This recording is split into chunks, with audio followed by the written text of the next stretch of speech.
Baik, Assalamualaikum warahmatullahi wabarakatuh. Assalam. Alhamdulillahirrabbilalamin.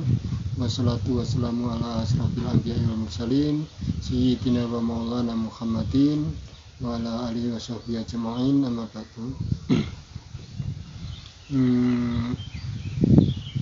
Pertama-tama ini mau membahas masalah batu mustika ya. Masalah batu mustika. Nah, kemarin Mas Yayan membaca komen ada yang bertanya bagaimana sih cara merawatnya mustika lipan yang benar. Gitu ya Mas? Iya. Ya. Kan Mas Hendy, kemarin kan saya cek kembali Mas. Iya.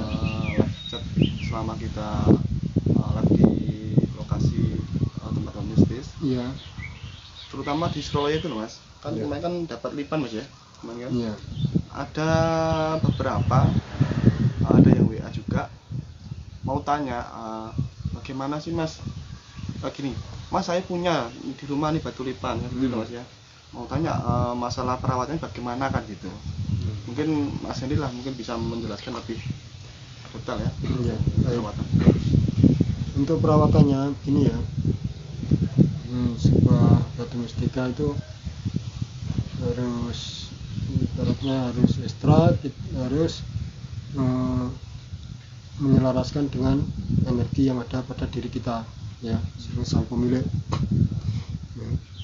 Jadi sebuah mustika ya bukannya kita mendewakan atau mengagung-agungkan ya benda-benda seperti itu. Semua kekuatan itu berasal dari Allah Subhanahu wa Ta'ala. Itu cuma sarana saja ya, seperti itu ya. Ya, mustika lipan itu ada 3 jenis, ada 3 warna. Yang pertama yang umum yang kita lihat tuh yang warnanya merah, seperti merah delima ya, hampir mirip kembar Mas ya. Ya, Secara kembar. ada mirip-mirip ya seperti kembar, mungkin besarnya aja yang nggak sama ya. Yang kedua warnanya oranye, kuning agak oranye. Yang ketiga warnanya hitam. Itu punya manfaat yang berbeda-beda ya. Kita bahas kali ini adalah cara merawatnya ya, cara merawatnya dengan benar. Begini ya, untuk perawatan sendiri itu sebenarnya tergantung kita mau dikasih bunga monggo, enggak ya juga enggak apa-apa. Mau dikasih minyak aja monggo, enggak juga enggak apa-apa ya. Tapi ini kalau saya pribadi merawat batu mustika lipan itu saya taruh di tempat yang khusus. Karena pantangannya apa? Batu mustika lipan itu tidak mau dicampur dengan batu yang lain ya. Itu pantangan mustika lipan itu tidak mau dicampur dengan batu mustika lain atau batu-batu akik yang lain atau keris atau apa, tidak mau dia. Itu Mas Hendy ya, mungkin apa sih alasannya Mas kok sampai enggak Ya, apa energinya kurang gini ya dia kan ibaratnya batu mustika itu anunya tinggi ya, sangat tinggi energinya, dan dia nggak mau ibaratnya memang nggak mau dijadikan satu. Berarti kastanya beda-beda Mas ya? Iya, seperti itu. Saya merawatnya seperti ini. Saya taruh di tempat di kota, nanti dikasih kapas atau mungkin tisu ya, ditaruh di situ.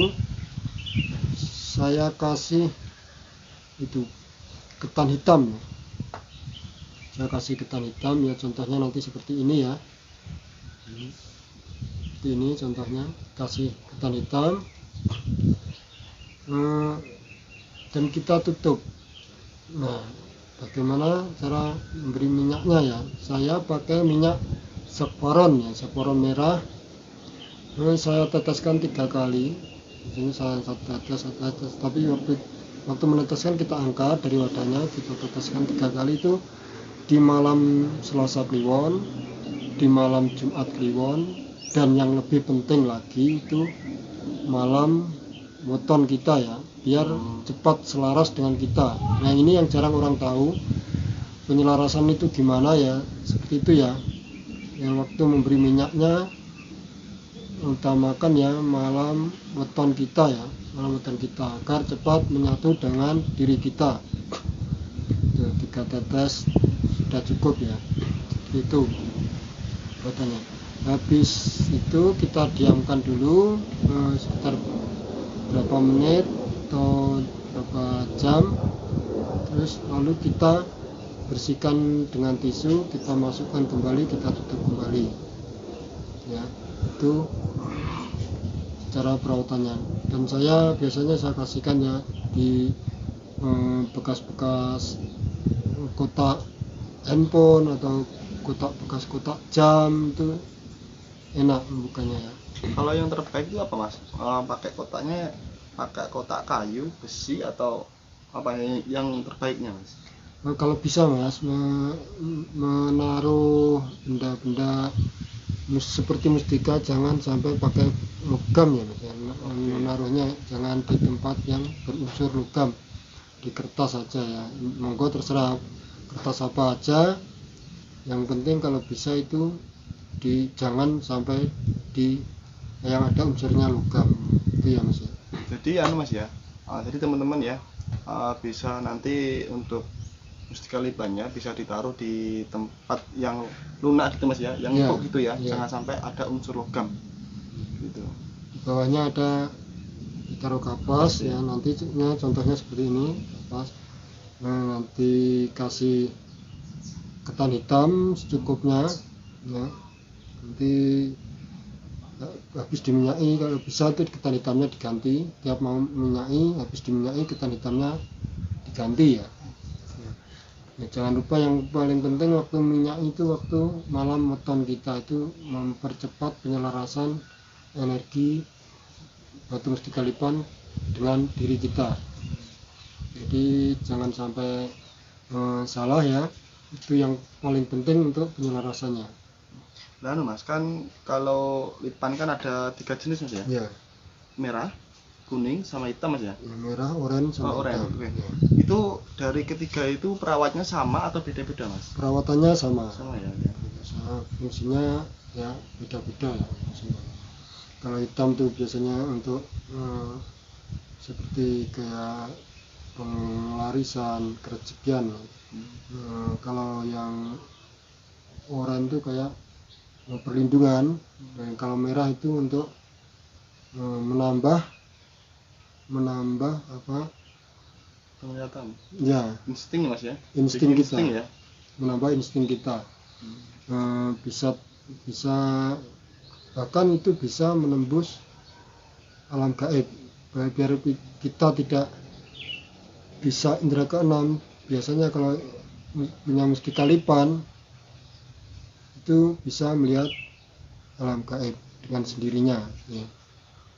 Berarti mas ya, rata-rata mustika yang hitam tuh biasanya dipegang oleh orang-orang yang jualan itu mas ya? Iya. Jadi kalau yang oranye itu biasanya untuk orang umum, iya mas ya? Ya, orang umum. Kalau yang merah biasanya dipegang oleh kalangan-kalangan mungkin spiritualis mas ya? Ya. Lebih banyaknya ya, dominannya ya. Sama yang orang mungkin yang suka main ya, nah, ya rata-rata itu suka main, biasanya untuk dadu, kadang bahkan ada yang untuk yang seperti itulah ya.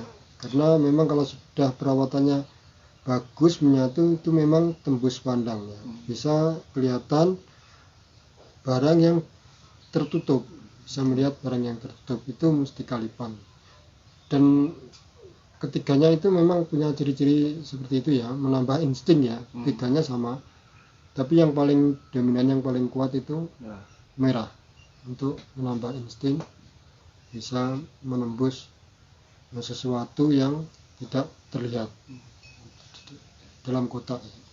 Jadi tetap intinya mas ya, semua itu tetap kembali kepada Allah ya, kembali kepada Allah. Kekuatan itu hanya dari Allah Subhanahu wa Ta'ala.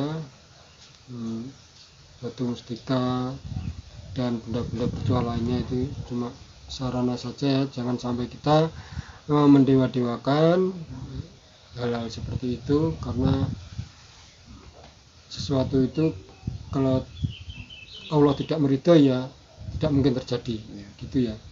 Karena mustika lipan itu sendiri pun juga makhluk Tuhan Mas ya. Ya, Semuanya juga ciptaannya, dari semua itu tetap asal muasalnya tetap pada Tuhan ya, Allah Subhanahu wa taala. ya. Jadi teman-teman jangan sampai nanti batu inilah yang Allah menjadikan ini semua, tapi Ya. semua itu tetap kehendak dari Allah Subhanahu wa taala. Ya, seperti itu ya. Nah, ini kurang lebihnya seperti itu. Nanti lain kali kita bahas bagaimana cara menggunakannya ya. Ini cara perawatannya kira-kira cukup segini ya. Ya. Nanti kita membahas masalah cara menggunakannya gimana. Itu mungkin yang sering dipertanyakan ya, yang feeling itu gimana, yang feeling yang benar itu gimana. Antara feeling dengan angan-angan nih, biasanya orangnya kesalahannya di situ, kesusahannya di situ, feeling sama angan-angan ya. Ya cukup sekian Mas Yayan, mungkin lain waktu kita sambung. Kita akhiri. Assalamualaikum warahmatullahi wabarakatuh. Waalaikumsalam.